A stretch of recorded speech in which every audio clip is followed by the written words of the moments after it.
नमस्कार, सिंपल रेसिपीमध्ये सगळ्यांचं स्वागत आहे। आज आपण बनवणार आहोत अगदी सोप्या पद्धतीने घरच्या साहित्यात मऊ, लुसलुशीत आणि जाळीदार ढोकळा। रेसिपीला सुरुवात करूया। टोपामध्ये पाणी घालायचं, वरून स्टँड ठेवायचं आणि झाकण ठेवून उकळण्यासाठी ठेवायचं पाणी। 2 ते 3 चमचे दही घेतला आहे, त्यामध्ये 2 चमचे तेल घालायचं, 1 चमचा साखर। इथे आपण 1 कप बेसन पीठ घेतला आहे, घरचंच बेसन पीठ आहे।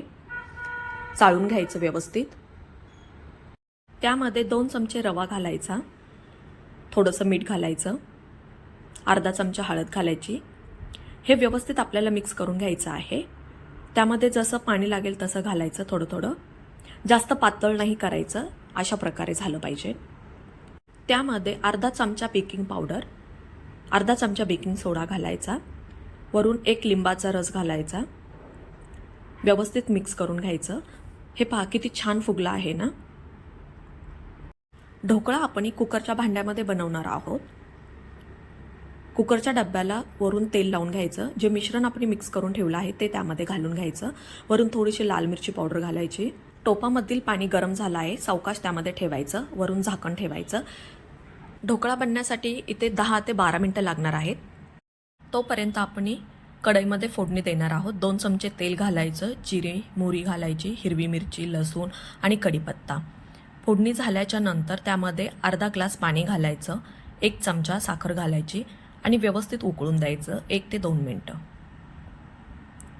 इथे आपलं व्यवस्थित उकळून झालं आहे, गॅस बंद करायचा। 10 मिनिटे झाले आहेत, आपण ढोकळा चेक करूया। हो, 10 मिनिटांमध्ये आपला ढोकळा तयार झाला आहे, काढून घ्यायचा। ढोकळा थंड होऊन द्यायचा। थंड झाल्याच्या नंतर ढोकळा डब्यामधून बाहेर काढायचा। इथे आपला ढोकळा काढून झाला आहे, हे पहा किती छान निघला आहे ना, आणि फुगला पण किती सुंदर आहे। ढोकळा आपण कट करून घेणार आहोत। तुम्हाला पाहिजे त्या शेपमध्ये तुम्ही कट केला तरीही चालेल। आपण इथे स्क्वेअरमध्ये कट केलेला आहे। त्यामध्ये आपण जी फोडणी बनवून ठेवलेली होती ती त्यामध्ये घालून घ्यायची, थोडीशी वरून कोथिंबीर घालायची, किसलेलं खोबरं। किती छान झाला आहे ना, एकदम जाळीदार, मऊ आणि लुसलुशीत झाला आहे। बनवण्यासाठी पण खूप सोपा आहे, खाण्यासाठी पण खूप टेस्टी लागतो। एकदा नक्की तुम्ही हा ढोकळा बनवून पहा। कमेंट बॉक्समध्ये मला नक्की सांगा की ढोकळा कसा झाला। चॅनलवर नवीन असताल तर लाईक, शेअर, सबस्क्राईब करण्यासाठी अजिबात विसरू नका। तोपर्यंत बाय बाय।